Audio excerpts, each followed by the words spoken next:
उत्तर प्रदेश के बदायूं और बरेली जिले में एक बड़ा ठगी का मामला सामने आया है, जिसने हजारों लोगों की मेहनत की कमाई को डुबो दिया है। इस घोटाले का मुख्य आरोपी कोई और नहीं बल्कि भारतीय जनता पार्टी के महानगर मंत्री सूर्यकांत मौर्य हैं। उनकी कंपनी अमर ज्योति यूनिवर्स निधि लिमिटेड पर आरोप है कि उसने मोटा मुनाफा का लालच देकर करीब 15,000 निवेशकों से 100 करोड़ रुपए जमा किए और फिर रातों रात फरार हो गई। अब निवेशक सड़कों पर उतर आए हैं और सवाल उठ रहा है कि क्या योगी सरकार अपने इस नेता पर कार्रवाई करेगी और लोगों की गाढ़ी कमाई वापस दिलाएगी।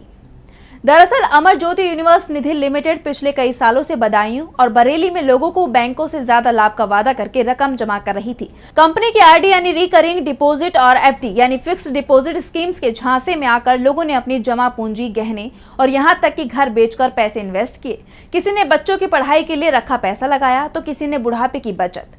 करीब 15,000 निवेशकों की रकम की मैच्योरिटी पिछले 1 साल से लटकी थी और कंपनी को इन्हें 100 करोड़ रुपए लौटाने थे। लेकिन जब पैसे देने की बारी आई तो कंपनी ने इन्वेस्टर्स को टरकाना शुरू कर दिया। आखिरकार जब निवेशकों का दबाव बढ़ा तो कंपनी के सारे जिम्मेदार, जिसमें मुख्य रूप से सूर्यकांत मौर्य शामिल हैं, रातों रात गायब हो गए। ऑफिस बंद, फोन स्विच ऑफ और निवेशकों के सपने चकनाचूर।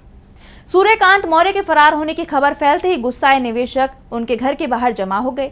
बदायूं और बरेली में सैकड़ों लोगों ने नारेबाजी की और सूर्यकांत के भाई के घर तक धरना प्रदर्शन किया। कई निवेशकों का कहना है कि उन्होंने अपनी जिंदगी की कमाई इस कंपनी में लगाई थी और अब उनके पास कुछ नहीं बचा। एक निवेशक ने तो रोते हुए कहा कि हमने घर बेचकर पैसा जमा किया था, अब ना घर है ना पैसा। दूसरों ने सूर्यकांत को लुटेरा करार देते हुए सरकार से सख्त कार्रवाई की मांग की। वहीं इस मामले में पुलिस का रवैया भी सवालों के घेरे में है। बदायूं के एसपी ने कहा कि अभी तक कोई औपचारिक शिकायत नहीं मिली है और शिकायत मिलने पर कार्रवाई होगी, लेकिन निवेशकों का आरोप है कि पुलिस उन्हें टरका रही है। कोई कहता है ये बदायूं का मामला है तो कोई कहता है बरेली जाओ। इस बीच इन्वेस्टर्स का गुस्सा बढ़ता जा रहा है और वो पुलिस के इस ढीले ढाले रवैये से नाराज हैं।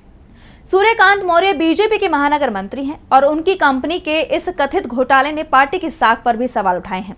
सोशल मीडिया पर लोग पूछ रहे हैं कि क्या योगी सरकार, जो भ्रष्टाचार के खिलाफ जीरो टॉलरेंस की बात करती है, अपने ही नेता के खिलाफ कार्रवाई करेगी।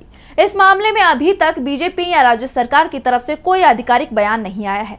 निवेशकों का कहना है कि अगर सूर्यकांत मौर्य को जल्द गिरफ्तार नहीं किया गया और उनका पैसा वापस नहीं मिला तो वो सड़कों पर बड़ा आंदोलन करेंगे। कुछ लोग इसे बीजेपी की वॉशिंग मशीन से जोड़कर तंज कस रहे हैं, जिसमें कथित तौर पर भ्रष्ट नेताओं को बचाने का दावा किया जाता है। ये मामला न सिर्फ बदायूं बरेली के इन्वेस्टर की जिंदगी से जुड़ा है, बल्कि ये बीजेपी और योगी सरकार की विश्वसनीयता पर भी सवाल खड़े कर रहा है। सवाल ये है कि क्या सरकार इस मामले में पारदर्शी और त्वरित कार्रवाई करेगी? क्या सूर्यकांत मौर्य को पकड़ा जाएगा और निवेशकों का पैसा वापस मिलेगा, या फिर ये मामला भी लंबी जांच और कागजी कार्रवाई में उलझकर रह जाएगा? तो फिलहाल इस रिपोर्ट में बस इतना ही। इसी तरह की तमाम रिपोर्ट्स के लिए देखते रहिए DV लाइव। नमस्कार।